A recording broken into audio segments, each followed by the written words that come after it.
Halo sahabat, Assalamualaikum warahmatullahi wabarakatuh. Berjumpa lagi dengan saya Kamaruzaman Bustamam Ahmad atau KBA. Sudah beberapa hari kita jarang bertemu. Sebenarnya sudah habis bahan, tapi bukan, karena lagi musim ujian di kampus. Jadi saya coba sela beberapa topik kita untuk saya sajikan dalam seri Acenologi. Namun sore ini saya akan coba bedah beberapa buku terbaru yang baru sampai di pustaka KBA. Kebetulan setiap bulan pustaka KBA selalu kedatangan buku-buku baru, meskipun tidak baru sekali, tapi ya barulah datang ke perpustakaan kami di sini. Dan sekarang ada beberapa yang mungkin bisa saya share kepada sahabat semua. Ini ada satu jurnal terbaru yang edisi November-Desember, dan saya memang langganan Foreign Affair. Ini adalah majalah tentang kebijakan Amerika. Ini buku, bukan buku tapi jurnal, memuat tentang kebijakan-kebijakan atau analisa-analisa pemerintah Amerika. Dan di edisi kali ini, edisi terakhir untuk tahun ini, kayaknya mereka mengupas tentang bagaimana kebijakan Trump di Middle East, di Timur Tengah, dan ditulis oleh para analis. Ada beberapa tulisan yang menarik di sini tentang bagaimana Amerika mencari musuh baru, bagaimana kebijakan-kebijakan Amerika untuk perang-perang yang akan dan telah mereka lakukan. Di samping itu biasanya dalam buku ini atau dalam Foreign Affairs ini selalu ada review buku-buku baru. Jadi banyak buku-buku baru yang direview, dan nanti kalau memang sahabat ingin berlangganan silakan. Saya selalu berusaha setiap edisi bisa saya beli. Dan ada satu buku yang sangat bagus sekali, saya belum beli, itu adalah buku Samantha Powers, The Education of an Idealist, Memoir. Ini adalah orang dekat dari Barack Obama dulunya.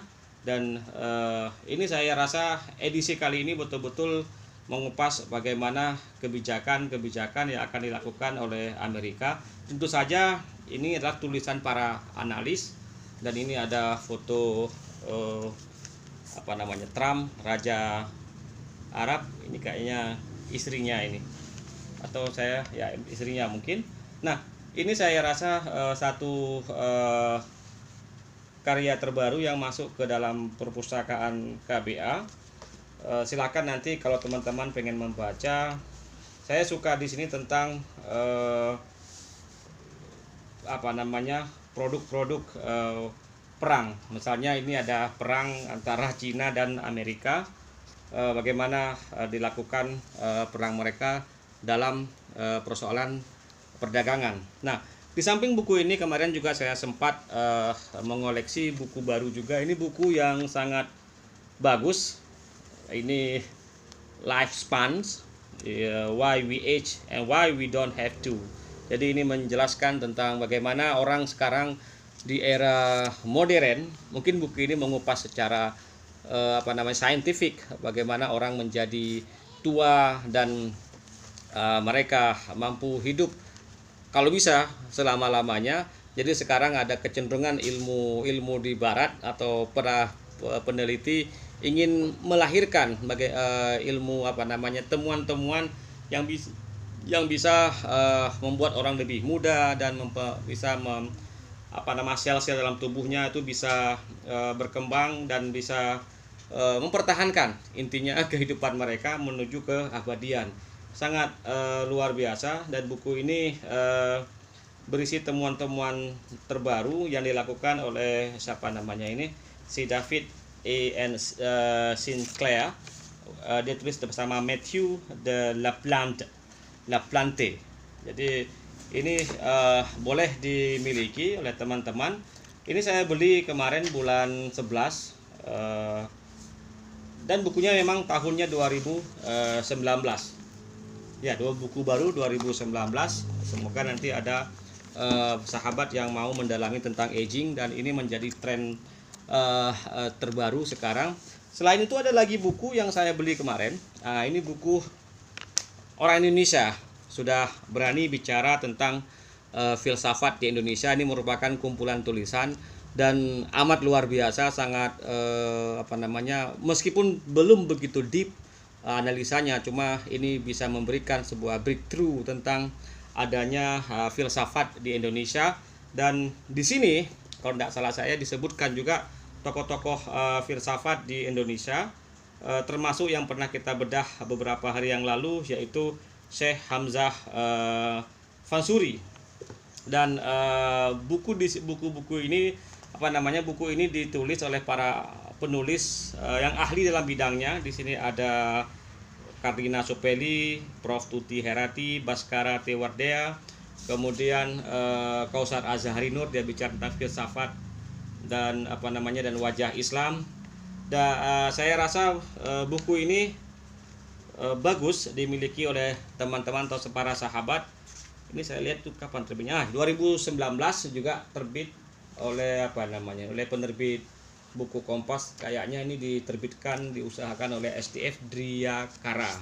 Ya, memang kampus yang selalu fokus kepada filsafat, dan ini buku yang memberikan kita narasi awal bagaimana sebenarnya konsep filsafat di Indonesia atau filsafat Indonesia. Tapi anyway, saya sudah mencoba agak sedikit berani menulis filsafat Aceh dalam Acehnologi. Ternyata orang Indonesia sudah bicara filsafat Indonesia, malah saya bicara tentang filsafat Aceh. Jadi silakan nanti teman-teman boleh memiliki buku ini, dan sangat bagus bagi sahabat yang ingin mendalami akar-akar kefilsafatan. Di sini juga ada Tan Malaka, kemudian ada ada tokoh-tokoh filsafat di Indonesia yang hilang nanti dalam buku yang terbit di Perancis kalau tidak salah saya. Dan ini mana ini sosok filsafat. Nah, ini Hamzah Fansuri, dikatakan sebagai pelopor perintis kepedulian sosial yang amat tinggi. Dan kemudian itu ada lagi Sumantri Suharjo Prakoso, Nikolus Driyakara, Sultan Takdir Ali Syahbana. Ini merupakan tokoh-tokoh filsafat Indonesia. Kemudian ada Pak Kubono keempat, ada Pak Karno, ada Noto Negaro, Tan Malaka. Ini menarik juga nih ketika disebutkan sudah ada tokoh-tokoh filsafat di Indonesia. Empu Kanwa, Empu Tantular, siapa lagi di sini? Ada Pak Nasir, ada Sumantri Harjo Prakoso, dan Hamka. Jadi silakan nanti teman-teman boleh membaca buku ini tentang bagaimana orang Indonesia sudah berani menulis filsafatnya di negeri sendiri tanpa harus merujuk kepada pemikiran atau sejarah filsafat yang ada di Barat. Kemudian ada lagi buku yang baru saya dapatkan. Ini juga amat luar biasa, hampir 1000 halaman. Saya sudah lama cari buku ini. Ini ditulis oleh orang Aceh. Judul bukunya adalah Kura-Kura Berjanggut, novel sejarah. Jadi ini merupakan sebuah karya, kalau saya bilang nih magnum opusnya Azhari Ayyub, salah seorang novelis dari Aceh, yang berisi tentang sejarah Aceh dengan latar abad 16, 17 sampai kedatangan Sunan Kudus. Dan saya rasa buku ini sudah terbit berulang kali, sudah cetakan ke berapa nih? Ketiga dari 2018, 18 Juli, April, dan terakhir Oktober 2019. Maknanya buku ini atau novel ini sangat luar biasa, menceritakan bagaimana, kalau saya baca sepintas, buku ini menceritakan sangat detail aspek historis, meskipun itu semuanya yang ditulis adalah fiksi, tapi fakta-fakta sejarah, memori kolektif itu bisa dijadikan sebagai sebuah pijakan. Tapi tetap diingat ini merupakan novel sejarah. Dan kalau tidak salah saya, Pak Azhari Ayyub juga melakukan penelitian ke beberapa negara, katanya ke Leiden, kemudian ke Italia. Dan konon buku ini atau novel ini juga akan diterjemahkan dalam mungkin bahasa Inggris atau bahasa Arab. Anyway, orang Aceh bisa nulis buku atau novel yang amat luar biasa. Saya salut dengan Pak atau Bang Azhari Ayyub yang telah berhasil menerbitkan buku atau novel ini yang sangat luar biasa. Dan silakan nanti teman-teman kalau berminat, penerbitnya kalau tidak salah saya ini adalah penerbit Banana di Jakarta, ya di Depok Banana. Nanti boleh dipesan dan sangat luar biasa. Satu kata untuk novel ini adalah luar biasa, amazing. Jadi detail dan dia bisa membawa kita sebuah ke alam pemikiran pada abad 16-17 Aceh, hingga bagaimana orang Aceh bergumul dengan Belanda, bagaimana sindikasi waktu itu, dan kaya dengan narasi-narasi yang membuat kita terhenyak tentang peristiwa-peristiwa yang terjadi di Aceh, kendati itu merupakan sebuah fiksi.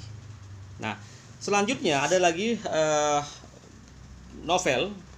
Saya sekarang tiba-tiba kok suka novel yang baru sampai ke tempat saya. Ini ada novel Sri Hadijoyo. Baru saya baca, ternyata 2 seri, dan saya sampai pertama seri yang ini, seri yang kedua. Ternyata ini seri pertamanya, dan ini menceritakan bagaimana latar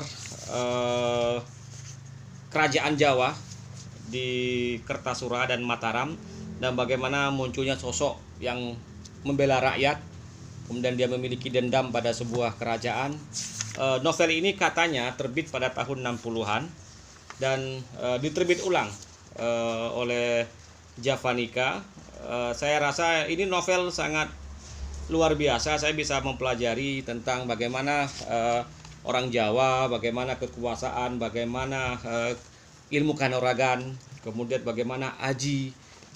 Pokoknya kalau kita baca novel ini, yang pertama adalah Pemberontak Tanah Jawa, kemudian yang kedua adalah Banjir Darah di Bumi Mataram. Ini memang dua volume kayaknya, ditulis oleh Pak Sri Hadoyo ini.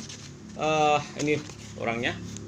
Jadi Sri Hadoyo dan Mukijah, istri keduanya, sekitar tahun 1962.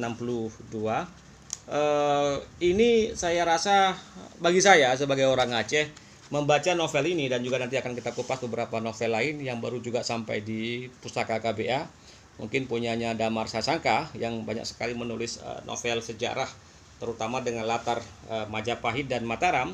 Tapi bagi saya kedua novel ini mampu memperlihatkan ternyata intrik,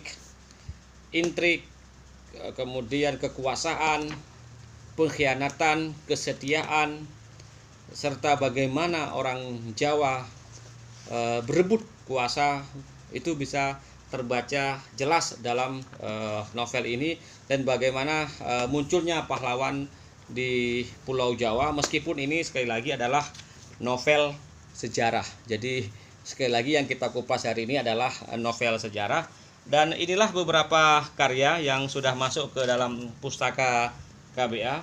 Ini ada lagi tapi nanti akan kita kupas. Menarik juga ini, Ahangkara, Sengketa Kekuasaan dan Agama. Ini juga dengan latar abad Maltar Majapahit, bagaimana Islam, bagaimana Sunan Kalijaga, kemudian ya Demak.